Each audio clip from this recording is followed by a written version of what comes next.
consultório é um contexto? Podemos, mas a gente precisa aprender a aparecer em outro contexto também, em casa, na escola. Não adianta essa criança ter esses sintomas em um contexto só, porque eu posso ter questões sociais associadas a esse tipo de comportamento que não necessariamente caracterizam um transtorno, tá? Na avaliação neuropsicológica, a gente tem bem demarcado, né, na literatura, prejuízo de funções executivas, memória operacional e atenção. Alguns autores colocam, dentro de funções executivas, memória operacional e atenção. Outros não. Então, eu separei aqui para vocês. Pode passar, Carol. E aí, quando eu estou falando de funções executivas, eu estou falando de quê? Né? Eu estou falando de sustentação da atenção, capacidade de concentrar, alternância e divisão de foco atencional, capacidade de julgamento crítico. O que é isso? Automonitoramento. Olha o que eu estou fazendo, né? Eu estou sendo inconveniente, ou eu estou respondendo uma pergunta antes que ela tenha terminado, né? Eu preciso ter esse monitoramento até para eu conseguir entender o que se passa à minha volta em relação ao meu social.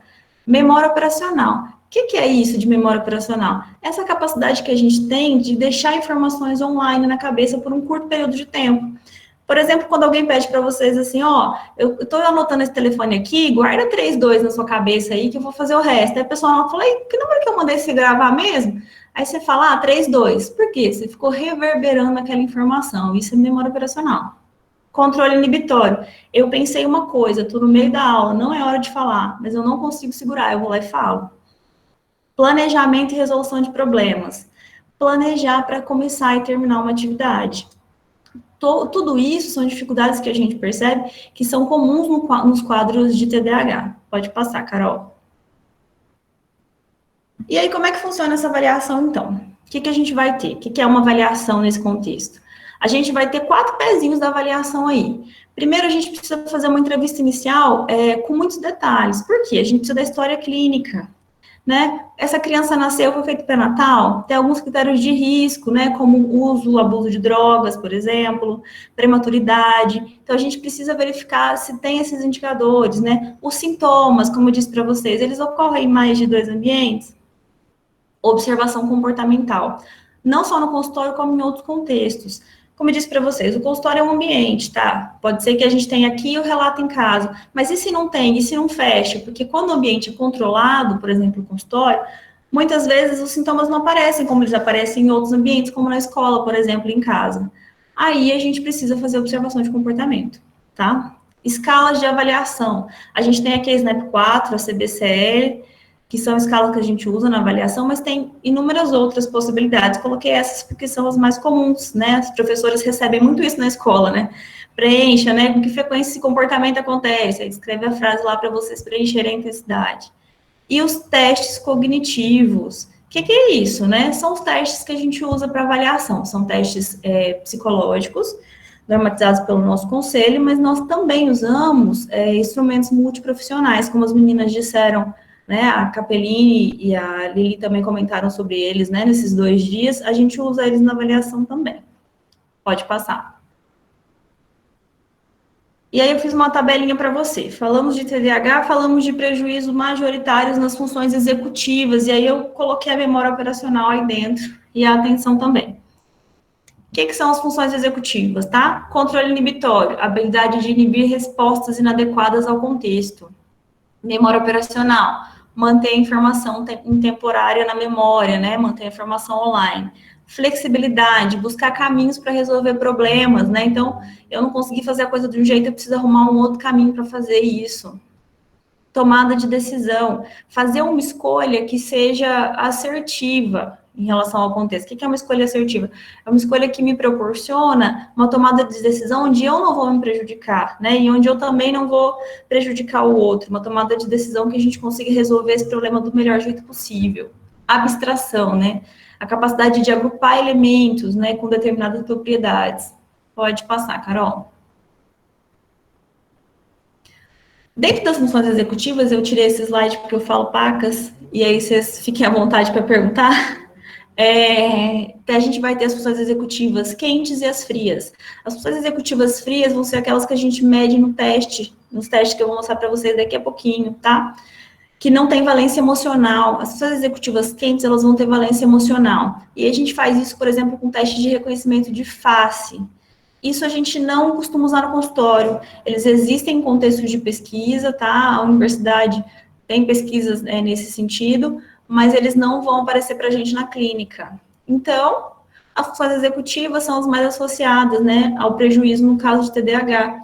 E a gente vai colocar aí junto a memória operacional e os componentes atencionais. Pode passar. Aqui eu trouxe para vocês um pouquinho dos testes. Por quê? Quando a gente fala de TDAH, a gente precisa excluir algumas possibilidades, como, por exemplo, um comprometimento, uma dificuldade de aprendizagem, tá? Ou, por exemplo, uma questão que vai ser explicada por uma deficiência intelectual, que a gente fala que vai ser um rebaixamento global na capacidade cognitiva. E aí a gente precisa fazer uma investigação geral. Uma investigação geral e básica, quando a gente está falando de crianças maiores de 6 anos, a gente vai falar do VISC, tá? Que é esse carinha aqui, do meu lado, tá do lado esquerdo, que vai avaliar a capacidade intelectual usando os 4 fatores. Então, ele vai medir verbal, ele vai medir a questão, né, visoespacial, ele vai medir a questão de memória operacional, que vai ser fundamental para a gente, porque ele vai ajudar a gente nessa discriminação de até onde isso é um déficit ou é uma dificuldade, porque tem uma diferença entre uma pessoa que tem um déficit ou uma dificuldade na habilidade, tá? E a questão de velocidade de processamento, com que velocidade essa pessoa processa a informação, né? Do lado a gente vai ter o Raven. O Raven, ele é, internacionalmente falando, um instrumento muito reconhecido para medição de inteligência. E a partir dos 4 anos de idade, a gente tem essa opção para usar ele. A gente tem instrumentos de inteligência anteriores a esse, viu? A gente vai ter o som R aí para pré-escolares. Mas como eu disse para vocês, antes de 6 anos, a gente diz que tem indicadores D, a gente não fecha diagnóstico. Pode passar, Carol. De atenção, né? A gente vai ter o BPA, que é muito usado porque ele tem uma faixa de idade abrangente aí para a gente avaliar os aspectos atencionais. Vai avaliar os 3 tipos de atenção, tá? A gente vai ter de atenção esse carinha, esse livrinho da Seabra. A Seabra tem vários livrinhos legais. E esse eu vou apresentar 2 vezes para você. Esse aqui vai avaliar a atenção. Pode passar, Carol? Funções executivas, a gente vai ter o Wisconsin, que é muito legal. E a partir dos 6 anos a gente consegue aplicar. E ele vai verificar essa questão de raciocínio abstrato, estratégia, né, para responder. O figuras complexas, que eu gosto bastante, tá? Que vai ver também essa questão de organização visoespacial e o planejamento para cópia. Pode passar. O FDT, ele é bem legal, ele é razoavelmente novo, né? Que vai verificar controle inibitório e flexibilidade cognitiva. Funções executivas, a gente vai ter esse carinha que também está nesse mesmo livrinho da Seabra, que vai verificar flexibilidade também, que é o teste dos cachorrinhos. Pode passar. A gente vai ter de memória o RAVLT, que vai falar sobre memória declarativa. Ele fornece uma medida legal para a gente, né, de estratégia de memorização e de curva de aprendizado. Está fazendo curva de aprendizado? Não está, né? Se não está, por que não está fazendo? Também no Figuras a gente vai ter a questão de memória, a gente vai conseguir medir memória com ele também. Pode passar. Esses aqui, eles não são só de uso psicológico, tá? Esses aqui, eles vão ser de uso liberado. Eu acho que é totalmente liberado, mas eu sei que a gente pode usar. O TDE, que eu sei que a galera da pedagogia usa também. Muito bacana, ele veio numa versão nova, o TDE 2. Uma versão bem legal para a gente poder avaliar. Nessa versão, a gente tem a possibilidade, né, de verificar a escrita, de observar os erros, que ajuda a gente, por exemplo, não só em casos de TDAH, mas em casos, por exemplo, em que existe dislexia, né, a gente faz esses instrumentos compartilhados. Eu e as meninas, a gente está na Desenvolver Ser, e aqui a gente consegue, como a gente está numa equipe, a gente consegue, por exemplo, eu apliquei o TDE, Lili, apliquei o TDE, parece dislexia, não é? Vamos analisar essa escrita aqui, a gente consegue fazer isso. O Confiance, eu vi de relance aqui que alguém perguntou de instrumento de fono. Eu uso Confiance, mas quando a Lili aplica, eu não uso, a gente faz esse timer, né, para a pessoa não ter que...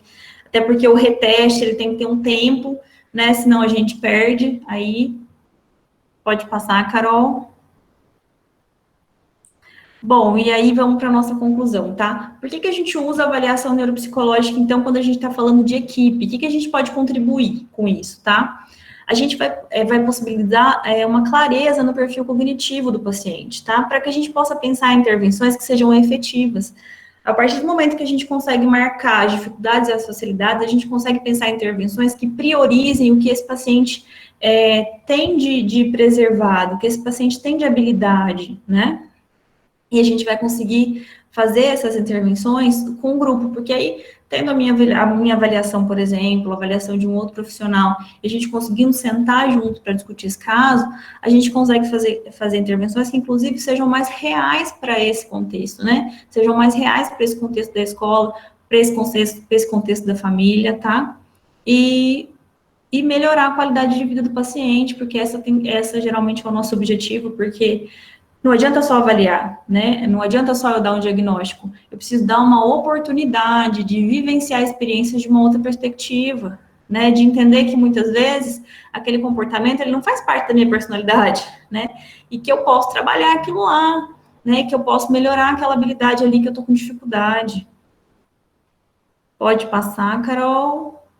Essas são as minhas referências. Pode passar. E muito obrigada, eu sigo à disposição, esse é o meu e-mail, tá? Se vocês ficarem com alguma dúvida, eu demoro, mas eu respondo, tá? Eu atendo na Desenvolver Ser, também fica aí o nosso contato, qualquer coisa que vocês precisarem, sigo à disposição, tá? Obrigada, Tati, pela sua explanação. Temos algumas perguntas para você também, mas vamos deixar para o final, até para a gente poder fazer um link, né, com todas as participações, acho que vai ficar mais interessante. E para fechar, né, com chave de ouro, esse tema tão importante para nós, né, e não menos importante, né, dona Carolina Scarabucci. Apresentamos a professora mestre Carolina Alvim Scarabucci, mestre em Educação com ênfase em Psicopedagogia pela Universidade Federal de Uberlândia, professora da rede municipal e particular, psicopedagoga clínica, membro da Associação Brasileira de Psicopedagogia, BPP, e membro da Associação Brasileira de Dislexia, a ABD. Carol, a palavra está com você, fica à vontade. Olá a todas, boa noite. É um prazer estar aqui com vocês hoje. E, assim, eu fico tão feliz de ver as minhas colegas parceiras aí conversando com a gente e contribuindo. E, assim, mais feliz ainda de ver esse chat lotado de gente e com gente querendo entrar ainda mais. Então, assim, isso significa que a gente está conseguindo, em frente a esse momento tão delicado da nossa vida, de ter, nos colocarmos ainda na nossa posição de educadores e poder melhorar aí o nosso entender, a nossa aprendizagem. Isso é reconfortante, na verdade. Bem, eu vou fazer uma apresentação aqui com vocês, assim como as meninas fizeram, tá? Deixa eu abrir aqui a janela para vocês. Cadê? Deixa eu ver se é esse aqui. Sim. Estão vendo todos aí? Mari, tá aparecendo para todo mundo? Sim, tá. Pode começar. Ok. Então, eu venho com uma proposta de conversar com vocês, mas eu já vou dizendo que eu venho também para botar fogo no parquinho, tá? As meninas explicaram muito bem aí todo o processo que acontece com a criança com TDAH, e eu, particularmente, o tema TDAH é algo muito particular, porque eu fui diagnosticada na minha fase adulta com TDAH quando eu tinha 30 anos.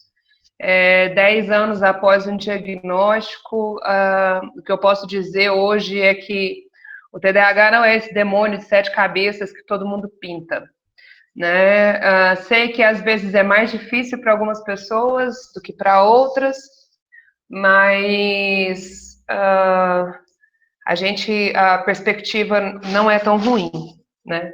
Eu posso dizer que para mim não está tanto, mas temos os problemas aí que vão vir.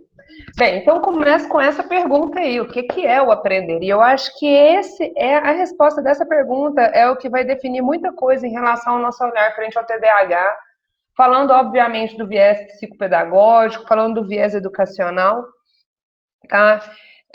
Quando a gente se questiona isso, né? A melhor definição que eu já encontrei até hoje para a gente falar sobre aprendizagem é que ele é um processo integral, ocorre desde o início da vida, né? E vai exigir de quem está aprendendo o quê? Corpo, psiquismo e processos cognitivos, certo? Ocorre dentro de um sistema social organizado, sistematizado em ideias, pensamento e linguagem. Ou seja, para eu aprender, é no início da minha vida. Que início de vida? Bebê, dentro da barriga da mãe. O processo de sucção, ele é aprendido dentro da barriga da mãe para que ele possa possibilitar a amamentação, né? Então, com isso a gente entende, então, que ele é bem lá no início mesmo. Exige corpo, exige psiquismo, exige processos cognitivos, ou seja, nós não somos pessoas com a cabeça em cima do pescoço e que anda, né?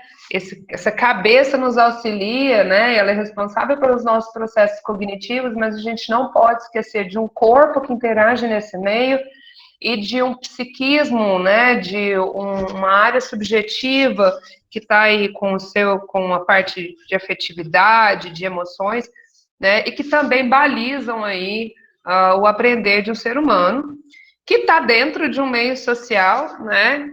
E que vai construindo seus conceitos de aprendizagem dentro do seu processo de aprendizagem no meio a qual ele está inserido, tá? Tendo essa ideia, a gente entende, então, que essas três áreas, cognitivo, afetivo, social e motor, elas juntas gerenciam o que a gente chama de aprender, de aprendizagem. As três estão numa balança, né? Onde se uma área defasar, essa balança ela não equaliza, ela não fica harmônica, e aí pode vir a acontecer algo dentro do processo de aprendizagem. E esse conceito ele vem da visão sistêmica que a gente tem do indivíduo, que não é somente uma cabecinha pensante, certo? Então, a gente vai passar por essa é a ideia que eu quero trazer para vocês, que eu tenho de aprendizagem, né, e que eu sei que as minhas colegas que estavam falando até aí compartilham comigo dessa visão.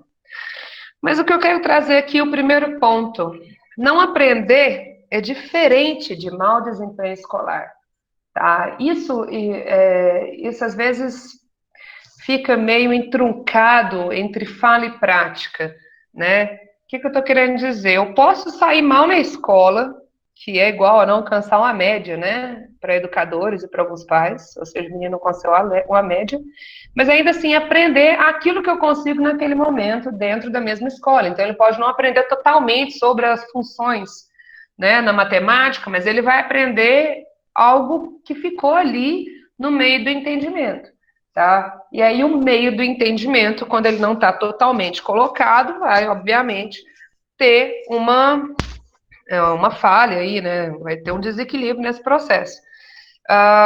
E isso não significa que vai ser para todas as disciplinas também, né? Às vezes o desempenho escolar, ele está sendo somente uma ou duas disciplinas, mas eu continuo aprendendo durante todos os meus processos de interação, né?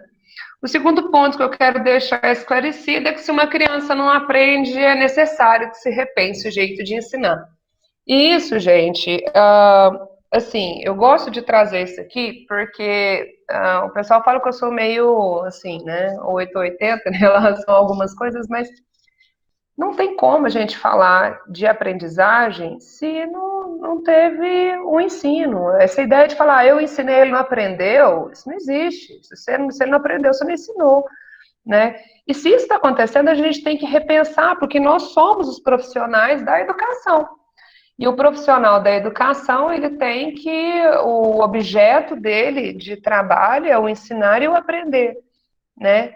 E se há uma falha também nesse processo, a gente tem que começar a repensar. É meio demodê falar isso, né? Porque se escuta demais, desce muito pau no professor, etc. Mas eu acho que num sistema onde a gente tem falhas aí no ensino, né, na ajuda da gestão e as estruturas familiares não se ajudam, eu acho que cai muita responsabilidade em cima do professor, mas a gente tem que prezar, né, pela excelência do nosso trabalho, né? Então, se o aluno não aprende com você, você não está ensinando e a gente tem que mudar a perspectiva. Por que eu falo isso, gente? A culpa é do professor? Pelo amor de Deus, eu não falei isso. Eu não falei, mas pode ser, tá? Por que eu tô falando pode ser? Eu falei para vocês que eu vim para pôr fogo no parquinho, tá? E assim, eu não estou culpando professores, mas eu estou fazendo que a gente repense também o nosso olhar frente ao TDAH, tá? E o nosso olhar frente às outros transtornos, e aí a gente tem dislexia, né, etc. Ninguém tem que saber tudo, não, né? A gente não tem essa obrigação, mas a gente tem a obrigação de tentar achar algumas soluções, né? Uma criança que te exige mais, provavelmente te fará analisar a forma com que você ensina e essa forma é de fato inclusiva para o grupo. Isso é uma coisa boa, né? Mas o que a gente chega realmente a algumas conclusões é que há uma discrepância de informações. Então eu vou pôr fogo no parquinho, igual eu disse. Eu adoro essa fala do fogo no parquinho. E aí eu vou trazer para vocês a minha pesquisa do mestrado, e vocês vão entender o porquê. Quando a gente analisa o TDAH no contexto escolar, tá? Eu me inquietava muito por estar dentro de sala de aula, como as coisas aconteciam e uma exigência muito, assim, forte em se ter um laudo, né?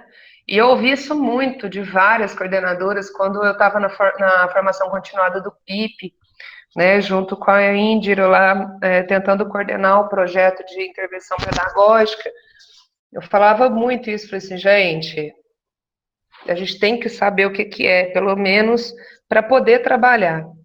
E eu via essa necessidade do laudo. E o laudo, não tem laudo, não tem laudo. Bem, e aí, a minha pergunta, o nosso enfoque era analisar como que a escola e os professores atuavam frente a um diagnóstico multiprofissional do TDAH e como a psicopedagogia podia auxiliar nessa praxis docente junto à criança. Ou seja, todas as crianças que eu trabalhei no projeto, na pesquisa, eram crianças com laudo da equipe multidisciplinar, inclusive do SEDA. Então, eles tinham, na grande maior parte das vezes, diagnósticos neuropsicológicos, fonoaudiológicos, neurológicos e psicopedagógicos. Ou seja, essa criança tinha um laudo total e não tinha nenhuma comorbidade, ou seja, TDAH mesmo o diagnóstico.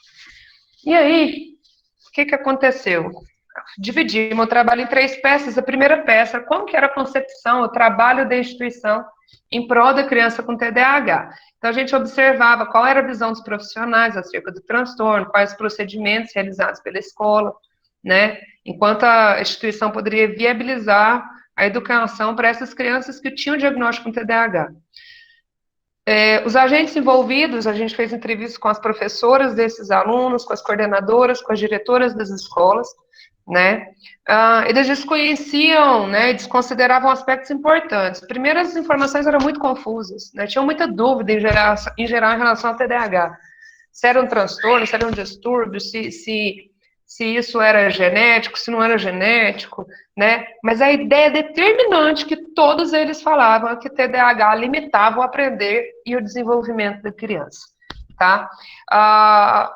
Que eles falavam que existiam, né, a questão dos quesitos comportamentais e não pedagógicos, né? Então, assim, existia essa ideia de que ter TDAH existia limitação no aprender e no desenvolvimento. E a gente já viu, como a doutora Nívia falou, como a Tatiana falou, que, de fato, ter TDAH não fada a baixo desempenho escolar e nem a baixo desempenho acadêmico. Pode ter até outras coisas, mas não necessariamente, tá?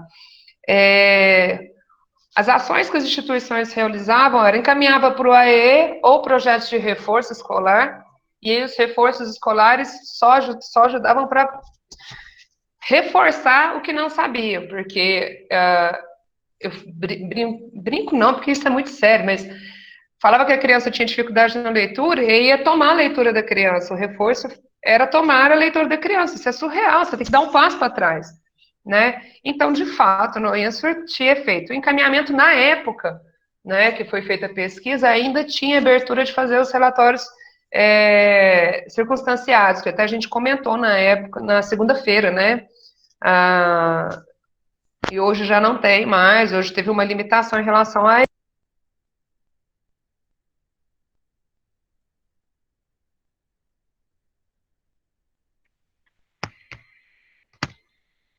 Carol, só um minutinho. Carol, seu microfone foi mutado.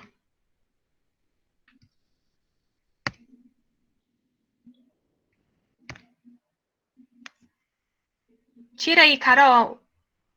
Habilita seu microfone. Não. Alguém desligou. Oi. Aí, deu. Pronto, deu? Tá, então peraí, que agora eu não sei nem onde que eu tenho que ir. Peraí. Ixi, me perdi, gente. Peraí. Ah, voltei. Vocês estão vendo agora? Estão vendo a apresentação, gente? Sim, Carol.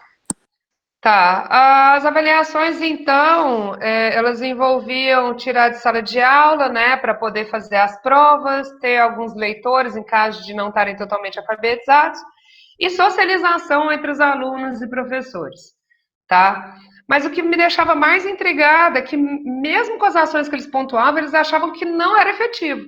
Ou seja, mandava o menino e é isso aí.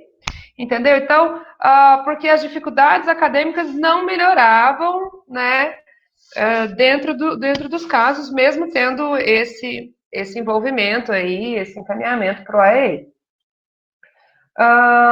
Peraí, gente, eu acho que estou com um probleminha aqui.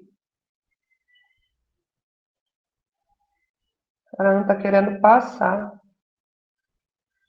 Ixi, gente, peraí.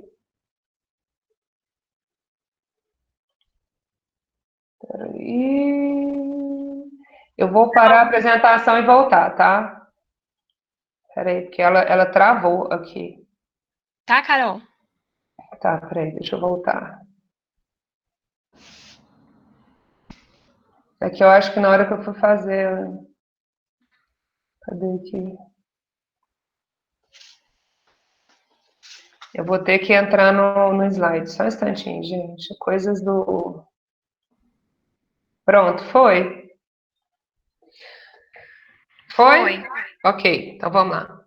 Bem, a segunda peça, então, quais eram as contribuições pedagógicas voltadas para a criança com TDAH no contexto da sala de aula, né? Então, a gente queria conversar com os professores da sala de aula, né, para poder entender como que era as ações pedagógicas oportunizadas para a criança, concomitante análise dos materiais escolares, né, e uma apreciação dos processos metodológicos e didáticos com o olhar da psicopedagogia. Então, a ação pedagógica verbalizada pelos professores com a criança não correspondia com o que o material escolar revelou. Eles referiam a necessidade de propostas alternativas de ensino, uso de atividades lúdicas e diferentes, mas nos cadernos tinham práticas conservadoras com enfoque em memorização, repetição e cópia, correções à passant, um descaso com o uso do material e organização geral das atividades da criança. Tá? Eu entendo, gente, novamente, eu falei que eu estou aqui para problematizar, levar vocês a pensar. Eu sei que, às vezes, a sala tem 35, 40 alunos, né? Mas a prática pedagógica em si, como atividade, é a escolha do professor, né? Então, qual seria uma atividade lúdica? Que proposta que é essa? Porque, na verdade, você não vai estar contribuindo somente para a criança com TDAH, você vai estar contribuindo para a sala inteira, né? Então, assim, a prática ia muito fora do discurso, ok? As maiores justificativas para não conseguir agir no espaço era falta de formação e orientação sobre o TDAH e falta de tempo para realizar trabalhos e atividades diferenciadas para essas crianças. E aí vem aquele ponto de interrogação. Hoje estamos aqui no meio de uma pandemia, né? E a gente tem mais de 150 pessoas, 130 pessoas online aqui, tentando se formar e buscar novas orientações. Então, eu entendo que a falta de formação e orientação, ela não é somente do gestor que tem que chegar e explicar, né? Eu acho que a gente tem que também ir atrás, como educadores, faz parte do nosso processo de profissional mesmo, ir atrás e buscar isso, porque em geral você vai ter 1, 2 alunos, não os 35, né? Carol, Agora, fala... Oi. coloque em tela cheia, por favor, o Tá em slide. tela cheia. Aqui para nós, não. Não tá? Não. Ué, gente. Não tá em tela cheia? Para mim tá em tela cheia. Não tá ainda? Não, se não conseguir, deixa do jeito que tá, não tem problema não. Mais 2 minutos, Carol. Tá, não dá para fazer em 2 minutos. Não. Mas a gente tem muita pergunta. Tá, então vamos lá. Bem, e não se trata, então, de direcionar o trabalho para um trabalho diferente, né, com a criança TDAH. Igual eu falei, se você quer fazer uma proposta lúdica, etc., você vai estar contemplando a todos, né? Você tem que fazer uma atividade, não é a atividade mais simples, né? Você tem que trabalhar, às vezes, com um espaço mais cooperativo entre os alunos que gostam de trabalhar juntos, né? E tentar achar atividades mais coerentes e contextualizadas com o grupo e não com a criança, porque na hora que você fala a criança dele, a atividade dele é diferente, você já está excluindo ele do grupo geral, tá? E se tratando, então, de processo educacional, né, da criança diagnosticada, todos eles mencionaram a questão da medicalização, tá? Era um assunto polêmico, era um assunto divergente, mas um posicionamento era colocado. Eles falavam que o medicamento auxiliava no comportamento, mas não tinha melhoras nas questões acadêmicas, porque medicamento não faz milagre, né? Então, o processo ele tem que ter um auxílio de intervenção. Aí, nessa hora, realmente, eu ando junto aí na fala com as minhas colegas professoras, porque realmente a família tem que estar junto nessa hora, e a gente trabalha da forma que a gente consegue, né? E às vezes a gente fica um pouco travado nisso. Então, ele vai melhorar o comportamento, mas a questão acadêmica, o medicamento não garante, tá? Então, o medicamento, na verdade, é o artifício que faz a criança ficar quieta. Mas olha como as crianças viam a questão. As crianças entendiam, eles não entendiam a ação do medicamento, mas ele entendia que era positivo porque não deixava ele agir impulsivamente, de forma que a professora os recriminasse. Gente, isso é fala do aluno, não é fala minha. Eles se sentem recriminados pela professora. E o medicamento, eles falaram, isso foi verbalizado, não foi fala velada, foi fala explícita. Que eles quietos, a professora não gritava e não recriminava ele em sala de aula. E eu acho isso muito preocupante, muito, porque as crianças sabem o que está acontecendo ali, tá? E aí, quando a gente teve o olhar da criança, né, em relação à escola, eles identificam que a escola está fazendo algo por eles, eles entendem, eles não entendem totalmente o transtorno, têm dúvidas, mas eles sabem as consequências do transtorno, porque eles sabem o que acontece com eles sabem o que eles são falar, eles ouvem isso o dia inteiro, tá? Eles veem a ação da professora, tá? Mas, assim, nos materiais era realmente confirmado novamente, algo tradicional. O teste que nós aplicamos foi para educativo, todos eles mostraram salas tradicionais, a grande maior parte dos professores sem ouvido, e o VISC explica isso no paraeducativo, ou seja, pouca escuta sobre essa criança, né, nas dificuldades dela. Em geral, elas não se consideravam os indivíduos que aprendiam. Então, as crianças com TDAH, assim como as ditas com dificuldade, elas vão te fazer crescer como profissional, ou mostrarão que seu trabalho é só para crianças que aprendem. Me desculpem, mas isso aqui acontece muito, e a gente tem que ser o ponto contrário a essa demanda. Tá tudo bem que existem pessoas que realmente têm essas limitações e tá tudo ok. Mas vai chegar uma hora em que a pessoa não vai conseguir, porque ela vai estressar, ela vai ficar extremamente estressante, desgastante para o corpo, ela adoece, né? Mas antes de qualquer coisa, a gente tem que entender que como educador, a gente também é aprendente antes de ser educador. Então, a gente tem que estar realmente renovando os nossos conhecimentos e revendo a nossa prática.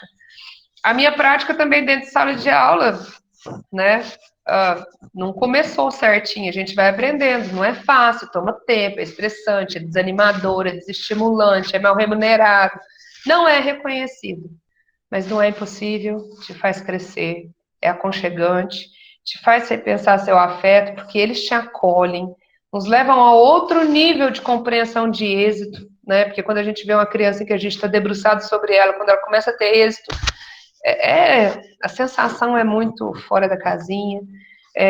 O nosso entendimento de amor, de doação e de concepções, ela muda, porque o nosso olhar de aprender também vai mudar, né? Então, a criança com TDAH, ela pode ser esse empurrãozinho que te falta para crescer em todos os sentidos. E vai tirar você do seu cômodo, porque é isso que eles fazem dentro de sala de aula conosco, né? E se você aceitar, vai te fazer um ser humano melhor. Assim como todos os alunos em dificuldade que você se dispuser a ajudar. É como diz o Rubem Alves, ensinar é um exercício de imortalidade. De alguma forma, continuamos a viver naqueles cujos olhos aprenderam a ver o mundo pela magia da nossa palavra. O professor assim não morre jamais, né? É meio poético vou falar, né? Que ilusão, não é ilusão, né? Eu presenciei isso na prática de vários colegas durante o PIP, eu vi isso acontecendo várias vezes, eu vi profissionais se transformando e estudando e relatando como isso também favoreceu a prática dentro de sala de aula. E eu acho que é isso aí, a gente tem que entender que o TDAH, ele tem ali os seus entraves, vai fazer a gente chorar, a gente querer desesperar, mas não é impossível, gente, e é muito reconfortante. Aí estão os meus contatos, né? Eu quero agradecer a todos vocês, o meu e-mail, o meu WhatsApp, o site, né? O meu Face, o meu Instagram, que estão aí disponibilizados para vocês. Novamente, eu só tenho a agradecer. Eu falo que o TDAH hoje, para mim, é uma bênção. Lógico, limitada, né, gente? Também não é tanto assim, mas é uma bênção, porque me fez ver a educação com outro olhar, me fez ver a minha prática com outro olhar, e eu busco realmente isso, que vocês possam pensar, porque a gente está falando aqui de TDAH, mas eu poderia estar citando a dislexia, eu poderia estar citando uma paralisia, a gente ainda não chegaram ainda as crianças resultantes da microcefalia, né? E nós temos que pensar que essas crianças vão ser aquelas que vão chegar na nossa mão, né? E nós, como educadores, a gente talvez não dê conta de tudo, e realmente não é para isso, nós não daremos, e é para isso que a gente tem uma equipe, é para isso que a gente tem um colega, é para isso que a gente tem, né, as mãos estendidas aí na equipe multidisciplinar, que sem ela a gente não fecha diagnóstico, a gente não fecha nenhuma análise, não tem como conduzir um trabalho, né? Somos seres interrelacionais, né? Interdependentes. Então, só mais uma prova disso. Então, agradecer a todos. Espero que vocês tenham gostado e vamos lá. Obrigada. Boa, obrigada, Carol. Nós que agradecemos a sua participação. Eu sei que o assunto, né, para nós educadores, é uma angústia e, ao mesmo tempo, uma vontade de lutar, uma vontade de falar, de gritar mais, né, sobre o TDAH, sobre esse atendimento, sobre essa forma humanizada que a gente quer que o professor tenha esse olhar, a gente quer que o professor também se sinta abraçado por nós, enquanto profissionais também, no sentido de apoiar eles em todo esse processo de aprendizagem, né? A gente quer acolher essas famílias, a gente quer assim, fazer com que todo mundo entenda o que a gente entende enquanto profissional, e principalmente você que tem o TDAH, né, Carol? Mas, enfim, assim, a participação, eu quero agradecer desde já a participação de todos vocês. Meninas, ativem o microfone de vocês, acho que, assim, como a gente tem muita pergunta, eu vou começar seguindo a ordem mesmo de apresentação que a gente teve. Doutora Nívia, a gente pode começar por você? Oi, claro, estou à disposição. Vamos lá. Eu vou falar duas colocações ao mesmo tempo, que eu acredito que uma responda a outra. E em seguida eu faço a outra pergunta para você responder também. A Luciane disse que teve um aluno que desde o infantil 4 já era diagnosticado com TDAH. E outra pessoa disse que desde a educação infantil é possível detectar o TDAH. Como é essa questão? Fala mais um pouquinho disso para nós. Então, como nós dissemos, o cérebro ele se encontra em processo de desenvolvimento, e o desenvolvimento ele começa mais pronunciadamente das regiões posteriores para as regiões anteriores. E justamente nas regiões anteriores que nós temos as funções executivas, então onde nós temos organização, planejamento, atenção, concentração. São as últimas áreas que a gente tem para amadurecer. Então é esperado que uma criança mais nova tenha um pouco mais de agitação, um pouco mais de desatenção. Quando esse parâmetro é muito diferente das outras crianças, é possível levantar essa hipótese diagnóstica. Mas, assim, a confirmação, em geral, acaba acontecendo a partir de 6 anos. Mas pode acontecer em criança muito nova, que de fato apresente uma intensidade muito grande, a gente já começar a levantar essa suspeita e já fazer uma abordagem para a melhora desses sintomas.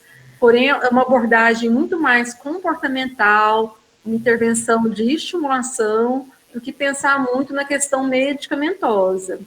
Medicamento, em geral, pelo menos o psicoestimulante, a gente utiliza a partir de 6 anos de idade, quando necessário e pelo tempo necessário. E não é um remédio de cura, é um remédio que vai minimizar sintomas e possibilitar que essa pessoa responda melhor às intervenções e aos estímulos naquele momento, naquela fase, né, da sua vida. Mas é por pouco tempo, a gente não usa por muito tempo em geral. Mas é possível alguma criança mais nova ter essa forte suspeita e já começar uma abordagem direcionada para essa limitação nas funções executivas, na desatenção, na inquietação, na impulsividade, na agitação. Mas a gente, em geral, fecha esse diagnóstico um pouquinho mais para frente. Tá, doutora Nívia, e fala um pouquinho da prevalência da comorbidade do TDAH e a dislexia. Então, o TDAH, a gente sabe que pode, aliás, todas as questões, né, de saúde mental, nós podemos ter um comprometimento de várias circuitarias. Então, a gente pode ter não apenas o sintoma do TDAH, mas é muito frequente TDAH associado com transtorno desafiador opositor, com transtorno de humor depressivo, com transtorno de humor bipolar e até mesmo com a dislexia. Então, é possível existir o TDAH com a dislexia, sim. No adulto, nós dizemos que é mais frequente a pessoa ter sintomas, né, doenças neuropsiquiátricas, acompanhando o TDAH do que o TDAH isoladamente. Na criança, também é possível, né, também é uma prevalência grande, pode acontecer com a dislexia, sim, e acaba sendo um desafio maior na estimulação, na intervenção. E para o professor também, né, considerar todas as habilidades e também as limitações. Tá. Tem aqui 2 perguntas a respeito da medicação.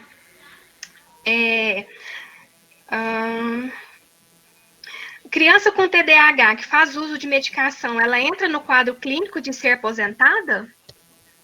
Não, na verdade, assim, esse benefício é por conta de incapacidades. Então, uma coisa que eu sempre falo, acho que vai virar meu terceiro mantra, né?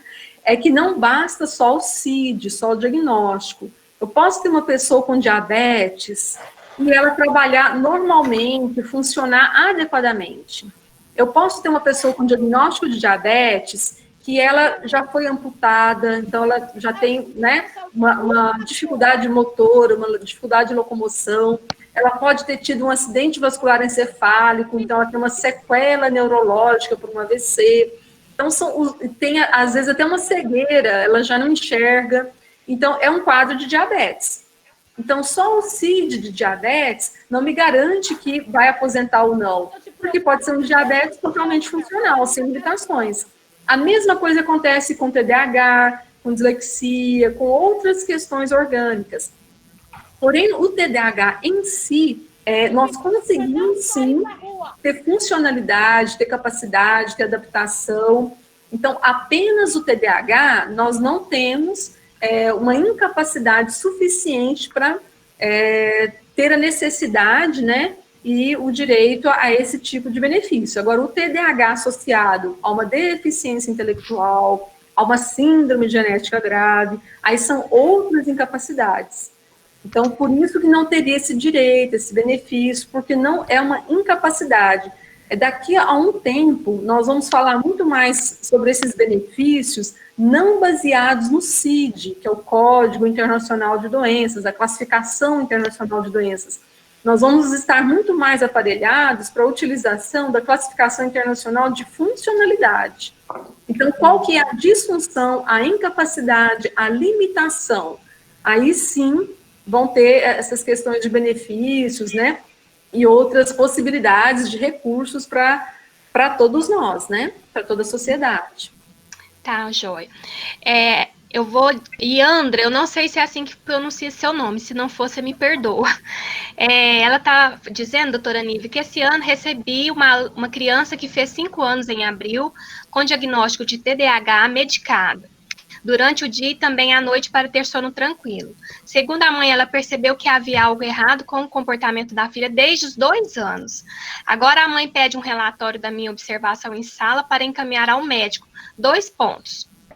Pandemia, estive com ela 30 dias. E segundo ponto, sempre medicada. Como proceder?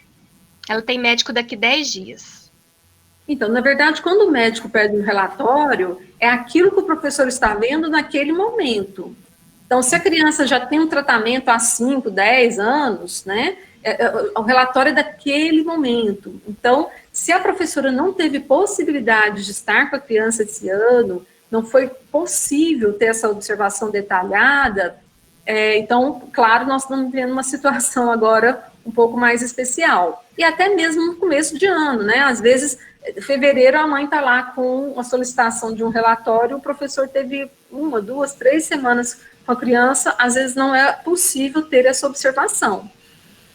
Mas o médico está pedindo o relatório, frente àquilo que a professora conhece da criança, verificar se é possível ou não, independente se ela está com remédio ou não. Porque, às vezes, esse relatório até pode ser importante para o médico saber conduzir para aquele momento, frente àquilo que a criança apresenta de melhora, aquilo que tinha de queixas anteriores. Mas uma criança tão nova, aí eu fico nessa dúvida, né, de como que eu vou poder esclarecer, se eu não conheço a criança, talvez não seja o diagnóstico de TDAH. Tem um remédio que está sendo dado à noite, né, tem uma questão aí de sono, que pode acontecer com qualquer um de nós, pode acontecer no TDAH, mas, assim, fica difícil de eu dar algum esclarecimento sobre o diagnóstico, sobre a medicação, mas sempre o relatório é aquilo que você está acompanhando, aquilo que você observa. Você quer falar, Carol? Porque o que acontece? As aulas, pelo que eu entendi, é de sistema público, né? As aulas começaram dia 11 de fevereiro. E o Covid, ele foi dia 17, né? Dia 17 teve totalmente as escolas estiveram fechadas. Isso, rede municipal. Então foi esse mesmo, dia 11. Em geral, o que acontece? As escolas, elas pedem ao profissional que ele faça um primeiro diagnóstico avaliativo naquele início de aula, né? E o que a Nívia falou é muito certo. Tipo assim, você vai pontuar aquilo que a criança apresentava naquele momento. Você vai ter algumas atividades, algumas coisas que você já colocou dentro do seu planejamento que já dá para mais ou menos você ter uma ideia. Mas uma coisa interessante que você pode fazer, se for uma criança da rede municipal, provavelmente o ano anterior ela esteve lá, né? E conversar também um pouquinho com a professora do ano anterior ou com a coordenadora, porque em geral esses relatórios são relatórios, se é uma criança que já tem laudo e tudo mais, eles têm relatórios anteriores, veio de um outro município, então é mais difícil. Mas aí o que acontece? Você pode pegar os seus primeiros relatórios de diagnóstico, tipo, pontuando as coisas que ela sabe, que você tem conhecimento que ela sabe, e que são aquém da faixa etária dela, né? Então, por exemplo, ela sabe, a leitura dela é silabada, por exemplo, tá? Então, se a leitura dela ainda é silabada, esse processo dela, né, o que você pode, aonde ela deve chegar, tá? Quem? Não tá? Ela tinha que estar um pouco mais à frente. Isso, às vezes, pode entrar, né, aí a fala dela é incompreensível. Então, essas coisas você pode ir colocando ali. Mas eu já te digo de antemão, se você for fazer esse relatório, coloque a frasinha: este relatório é um relatório circunstanciado que foi feito a partir de uma análise de 30 dias em que essa criança esteve em contato conosco, né, indicando que logo depois houve o Covid e que, sabendo de processo educacional, essa criança pode ter avançado ou regredido. Mas este é a sua visão frente a esse período. É uma forma de você poder colocar isso e pelo menos auxiliar, né? Porque também não teria como aprofundar o diagnóstico. Doutora Nívia, você quer complementar alguma coisa? Assim, só lembrar que nós todos somos grandes parceiros, né? Então, a família é muito importante, o que ela traz de informação para a gente é muito importante. Às vezes vem a avó, vem um tio na consulta, tem médico que se irrita com isso, né? Mas eu acho fantástico, porque somos parceiros. Quanto mais informações nós tivermos, melhor. E numa consulta assim com mais gente, nós estamos atentos, observando, porque às vezes o pai e a mãe não são as figuras de referência. Então, quanto mais informação, melhor.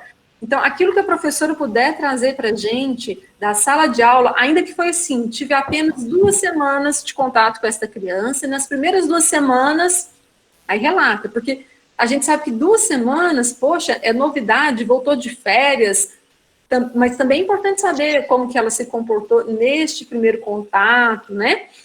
Como que foi a percepção do professor. Claro que se já teve mais tempo de observação, melhor ainda.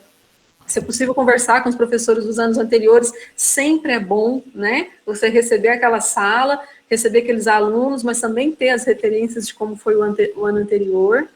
E também, assim, lembrar que os profissionais, eles estão a serviço, né? Todos nós estamos a serviço da criança. O que a gente deseja é o melhor, né, para ela. Então, não ter receio. Se você teve dúvida do laudo que você recebeu, do que está escrito ali, eu acho que é muito bom esse contato do professor com o profissional da área de saúde, com o médico, com o terapeuta. Então, é bom essa troca, né? Eu gosto muito quando a gente faz reuniões com a equipe, com o professor, né? O professor participar dessa reunião, os pais participarem também, para a gente tentar buscar o melhor número de informações e a melhor compreensão, porque às vezes tem relatórios que a gente sabe que alguns profissionais fazem, direcionados, por exemplo, para o convênio médico. O convênio só vai liberar sessões se tiver tais e tais CIDs. Não é o melhor, não é o correto. O correto é a gente realmente falar aquilo que a pessoa tem. Mas, às vezes, pode ser um diagnóstico, assim, uma possível hipótese, né? E acaba já colocando esse CID, essa classificação internacional da doença, e não se relaciona exatamente com o diagnóstico. Então, às vezes, uma troca de informação e de ideia pode enriquecer muito para os 2 profissionais, para a família, para a criança. Então, não tenham medo de dialogar, de conversar, não. É muito bom, nós gostamos muito, viu? Obrigada, doutora Nívia. Agora tem uma pergunta para a Lili. Lili? Oi, pode falar. Primeiro, um comentário legal que eu acho que a gente precisa fazer. A Luana teve um paciente com TDAH que fez o exame do PAC, e o diagnóstico foi risco para o DPAC. Agora, depois da sua explanação, ela entendeu o porquê, né, que teve essa nomenclatura, né, esse resultado de risco para DPAC. E uma pergunta, a Camila quer saber se o treinamento auditivo em crianças e adolescentes com TDAH e desordem no PAC é diferenciado. A duração de sessão é menor? Então, a gente tem que ver cada caso, né? Como eu falei inicialmente, essa criança faz uso de medicação ou ela está sendo avaliada para fazer o uso da medicação? Então, a gente tem que ter a certeza de ela está medicada, então a gente faz tanto o teste quanto o treinamento medicada, e se ela ainda está no processo de avaliação para risco de ser medicada, no meu caso, eu aguardo, porque eu já tive paciente que eu iniciei com treinamento auditivo, o paciente precisava de medicação, e o resultado, não deu resultado, foi um sofrimento para o paciente. Então, a gente precisa levar essas questões em consideração. E, às vezes, também você não consegue colocar o paciente dentro da cabina. Você tem que fazer um treinamento um pouquinho diferenciado mesmo, com atividades até só no computador ou do lado de fora, né? Então, isso depende de cada caso. É possível, sim, você fazer um atendimento diferenciado. Tá bom. Lili, tem uma pergunta aqui. Quais são os protocolos que o fonoaudiólogo usa para fazer a avaliação do TDAH? No TDAH. Então, depende da patologia, né? Na verdade, a gente não faz avaliação especificamente para o TDAH. O fonoaudiólogo, ele vem no pacote. O paciente com alguma queixa de dificuldade de aprendizagem ou dificuldade de linguagem, você percebe, você acaba descobrindo esse quadro de TDAH, né? Então, a gente pode pedir a avaliação do neuropsicólogo, checar com o neurologista, o neuropediatra, né? Mas protocolo específico para o TDAH, a gente não usa. Tá ok, obrigada, Lili. Tati, tem uma colocação para você. Tá aí, Tati? Tô quietinha, mas tô aqui. Houve alguma, assim, não confusão, mas as pessoas ficaram um pouco preocupadas, o que é de neuropsicologia, o que é da psicopedagogia, quais instrumentos usar. Eu acredito que não vai dar tempo da gente falar agora cada um instrumento específico, mas fala um pouquinho teve uma pergunta aqui, quantas sessões são necessárias para realizar uma avaliação neuropsicológica na hipótese de TDAH? Vamos treinar minha memória, então. Instrumentos que são privativos do psicólogo, que eu mostrei para vocês, foi o VISC 4. Todos os instrumentos de avaliação de inteligência são privativos do psicólogo, pelo menos os que eu conheço. O VISC, o Raven, de atenção a gente vai ter, né, o BPA, memória, o RA-VLT, figuras complexas, eles são privativos do psicólogo. O que eu mostrei para vocês que não é privativo do psicólogo? Vai ser o TDE-2, que não é privativo do e o também não é privativo do psicólogo.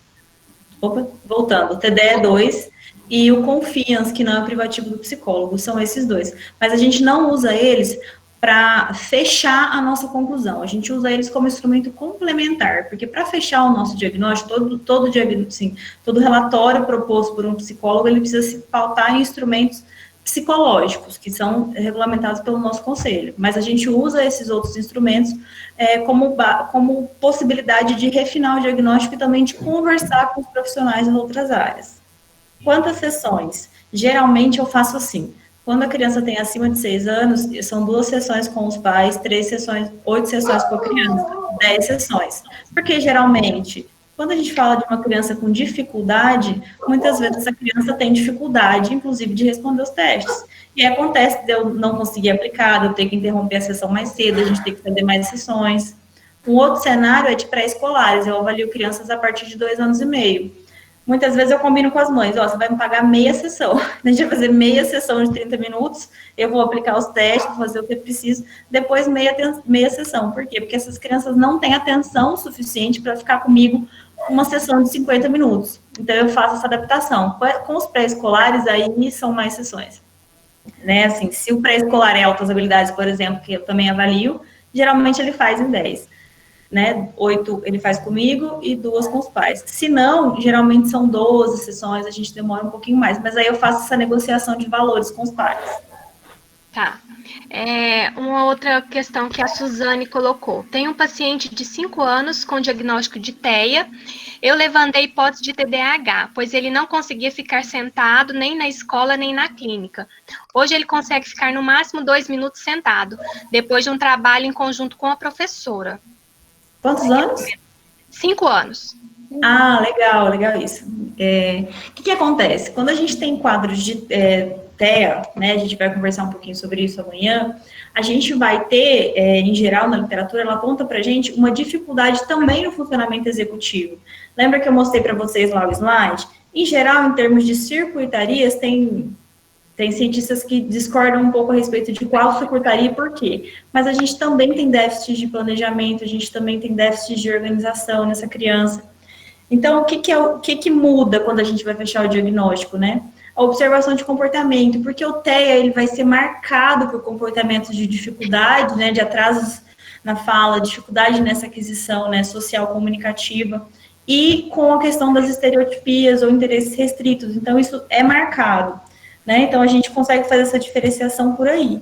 O que não aparece no TDAH, né? Então, a gente pode ter coisas coexistindo, né? A gente pode ter casos de criança com TEA que tem o TDAH. Mas nessa idade petitinho assim, o que a gente faz é separar por observação comportamental. Se a gente fecha um quadro de TEA, ele é bem marcado, né? E aí você vai conseguir ver os critérios, por exemplo, né? Você que provavelmente criança tem dificuldades, por exemplo, de imitação. Às vezes eu vou na escola observar comportamento, a professora fala para mim, mas ele brinca. Chega lá, ele não brinca, ele está só imitando o comportamento do amigo que está na frente. Se colocar ele na frente do amigo, ele já não sabe fazer a mesma coisa, né? Então, a gente precisa reparar essas nuances que acontecem no diagnóstico. Então, são dois diagnósticos bem distintos, né? Isso. Obrigada, Tati. Para a gente finalizar com as perguntas, né, Carol? Eu vou fazer alguns comentários que a gente teve aqui no chat e aí eu já coloco as perguntas para você, pode ser? Carolzita? Carol, ativa seu som aí. Sim, pode falar, Mari. São alguns comentários que eu acho pertinente a gente comentar, né? A Olinda diz que é este aprender que vem a ser o maior desafio. As escolas não estão preparadas para esse termo. A escola já, inclusive, pergunta, já tomou o remedinho hoje? Muitos professores rotulam os alunos e não repensam como ensinar, né? Qual o propósito e metodologia utilizada? Algumas mensagens sobre repensar esses métodos, né? Que são necessários. Outros comentários dizem que nem sempre é fácil adaptar as aulas, né? E tem uma fala que, na fala que os pais falam das dificuldades na frente das crianças, isso atrapalha muito. E quando os pais usam dos laudos para sempre justificar tudo, também, pelo que eu entendi, é isso que ela quer dizer, também atrapalha, pois temos que tentar sempre os benefícios e eles não preocupam com resultados. E aí eu acho que você pode fazer esse fechamento, né? Tem que falar sobre o EE, enfim. Eu tava lendo. Na verdade, o que acontece? A primeira coisa que a gente tem que pensar é igual esse negócio de achar que TDAH não aprende. Isso aí é tão surreal pensar uma coisa dessa, sabe? A gente tem assim, quando eu já tive exemplos e exemplos na clínica de quando a criança ela tem noção do que é que está acontecendo com ela. Na grande maior parte das vezes eles dão um salto. Então, assim, não tem baixo desempenho acadêmico. A gente tem que entender que não está tendo ensinagem. Né? Na grande maior parte das vezes o que não está tendo é ensinagem. Porque entender uma criança não é uma coisa simples, não é um trem da noite para o dia. Mas a gente consegue alguns recursos ali. Tá, ok, 30, 40 crianças, a gente sabe, mas você não está cuidando de 30 crianças com problema, você está cuidando de uma. Né? Tá aquela criança que vai estar na beira, do lado da sua mesa ali, entendeu? E aí, quando a gente pensa, mas aí tem que fazer uma atividade diferente. Não, pensa a prática pedagógica, como eu falo que ultimamente eu estou tendo que aflorescer para isso, para poder passar isso para as minhas colegas e a gente conseguir trocar. A gente tem que começar a pensar a prática pedagógica não somente como o seu trabalho chato, que você vai para a escola e que você ganha mal e que você não é reconhecida, etc. A gente tem que pensar que o nosso trabalho pedagógico ele é um trabalho profissional, você é um profissional da educação. Então, como profissional da educação, se você fosse médico, um menino chegasse com uma coisa que você não entendia nada, você não vai procurar, não vai atrás, não vai tentar saber o que o menino tem? Então, nós somos profissionais. Então, eu acho que assim, a gente tem que também colocar em cima da gente um pouco dessa responsabilidade. Pai que burla malandragem de filho, tem, tá? Criança que sabe que tem o TDAH e que tenta burlar isso também, tem. Mas aí é a nossa hora de falar assim, deixa eu te falar, você é inteligente, tão inteligente que você está usando isso como um artifício. Vamos tentar de outra forma. Quer ver uma coisa? Dentro de sala de aula, quando a gente começa a falar assim, Vamos fazer um jogo? Os meninos se movimentam para ficar doido, porque eles querem participar, eles querem ganhar, tararara. E aí a gente fala de processos lúdicos. Por que que um jogo não pode utilizar as duas coisas? A gente está trabalhando um processo lúdico, eu posso trabalhar alfabetização com jogo, eu posso trabalhar matemática com jogo, eu posso fazer os meninos brincarem na sala e isso dá resultado para mim. É tudo base também de um combinado. Aí eu pensei, vai jogar esses meninos tudo no AE? Ué, gente, mas não dá para jogar todo mundo no AE. Você tem que resolver o problema dentro de sala de aula, porque você não vai tirar o menino de sala de aula. Você está tendo uma prática exclusiva. Vou tirar meu menino de sala de aula porque ele não consegue acompanhar a turma? Oi? Né? Então, assim, eu acho que a gente tem que ter um olhar um pouco de parar e pensar, ok, eu tenho um problema, como que eu vou resolver? E aí, gente, entender que mexer com criança é ser criança. Pensa, se você fosse uma criança e tivesse a aula que você está dando. Esse é um excelente critério para você trabalhar com a criança com TDAH.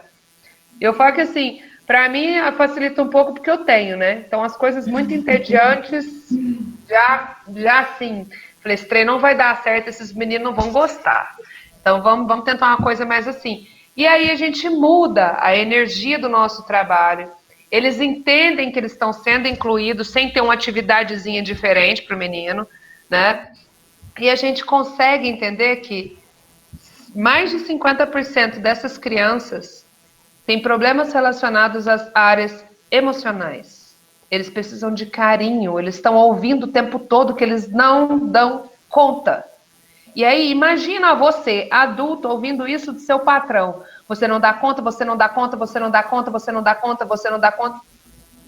Imagina, então, na cabeça de uma criança. Então, a gente tem que entender que nós estamos trabalhando com vidas. E isso é muito importante. A gente pode fadar a aprendizagem de uma criança dentro da nossa ação em sala de aula. E isso pode ser qualquer criança, com TDAH, sem TDAH, qualquer que seja. Se você, de alguma forma, tirar o afeto da sua prática pedagógica, você deixa de ser um educador. Obrigada, Carol. Doutora Nive, só para a gente encerrar com uma última colocação aqui, quando a criança é diagnosticada com TDAH junto com a medicação, quanto tempo esse medicamento deve fazer parte desse tratamento? E aí você já pode já fazer suas considerações finais, se despedindo da gente. Então, lembrar que cada caso é um caso, né? Então, as crianças não são iguais, os adolescentes não são iguais, e até mesmo os adultos. O tratamento é sintomático, então nós estamos tratando o sintoma. Enquanto ele estiver presente, pode ser necessário a utilização da medicação. Mas, paralelamente à medicação, está sendo feito um trabalho de intervenção, através do esporte, da arte, da psicoterapia, da terapia com psicopedagoga, com fonoaudióloga, aquilo que for necessário. Não quer dizer também que todo mundo vai precisar de todas essas terapias, né? Então, o tratamento depende muito da intensidade dos sintomas, da idade do indivíduo, dos recursos que essa família já conseguiu, das melhoras que a pessoa foi tendo ao longo do tempo. Então, não tem uma receita, assim, única, né, para todo mundo. E abaixo dos 5 anos de idade, os guidelines, as diretrizes recomendam a intervenção com terapias. Então, dificilmente a gente entra com remédio abaixo dos 5 anos. Quando é entrado, às vezes a pessoa vai utilizar por 2 anos, tem aqueles que utilizam por mais tempo, tem pessoas que utilizam no início da vida, mas no início, né, da vida escolar, e posteriormente eles interrompem, mas às vezes na época que está fazendo vestibular, prestando concurso, o nível de atenção e exigência naquele momento se faz necessária, às vezes, a utilização por mais algum tempo naquela fase da vida, né? Eu já tive alunos, por exemplo, fazendo mestrado, doutorado, que depois nos relata, né? Nossa, quando eu era criança, a minha mãe falou que eu tomei Ritalina, eu tomei tal medicamento, né? E às vezes ali, naquele momento do mestrado ou do doutorado, faz uso por alguns meses e percebe a diferença que é e tem, assim, uma melhora desse autoconhecimento também, né? Então, como a Carol estava falando anteriormente, a pessoa ter consciência de como ela funciona e buscar os melhores recursos para ela não perder a informação, para não se desorganizar, para que ela realmente molde, né, as suas atividades, aquilo que ela consegue fazer com mais planejamento. Isso pode ser suficiente para a pessoa ir adiante, né? E aprender isso na infância e na adolescência, isso é muito importante para garantir que seja um adulto que tenha uma vida mais plena, mais leve, feliz, né? Como a Carol é o nosso exemplo aqui, né? E tantos outros que a gente tem, que consegue realmente fazer muitas coisas, né? Vencer grandes desafios e trazer inúmeras contribuições para a gente. Então, agradeço muito, né? Foi muito enriquecedor. Mais uma vez, a Carol vem trazendo isso para a gente. O TDAH está aqui numa mesa relacionada, né, a temas de aprendizagem, porque pode haver um impacto, mas não necessariamente precisa ter uma dificuldade de aprendizado, precisa ter um impacto tão importante. Se a gente conhecer cada vez mais, né, a funcionalidade e utilizarmos de todas as estratégias para que as habilidades da pessoa sejam valorizadas e que ela possa crescer e desenvolver plenamente. Tá bom, obrigada, doutora Nívia, pela participação, e a gente se encontra amanhã. Ok, obrigada. Lili, quer se despedir do pessoal? Mari. Oi. Posso me despedir, porque eu já estou, inclusive, online aqui nos Instagrams. Pode. Fazer um merchan, que agora eu estou saindo para ir para uma live para falar sobre TDAH adulto, lá no Psicopedagoga Carolina ou no Carol Escarabuce. Já tem o pessoal entrando aqui, que é um pouco diferente da abordagem que a gente teve agora. Nós falamos muito mais de criança, de escola, e agora a gente vai falar do diagnóstico tardio, né, o diagnóstico dos adultos. Então, agradecer a presença de todos vocês, tá? Os contatos estão aí, vocês podem entrar em contato comigo pelo webinar, pelas mensagens do webinar, né? E nós estamos abertos a conversar. Eu acho que isso é que é o mais importante, que quanto mais informação, trocar a figurinha, entender essa questão da equipe multidisciplinar, melhor ainda, e a gente vai estar auxiliando as crianças a aprender melhor e a melhorar a nossa prática pedagógica, tá? Um beijo para todo mundo, eu vou me despedir de vocês e vou saindo da sala, porque eu já estou na live aqui, nos dois canais, tá bom? Beijo para todos, obrigada, gente. Tchau, tchau.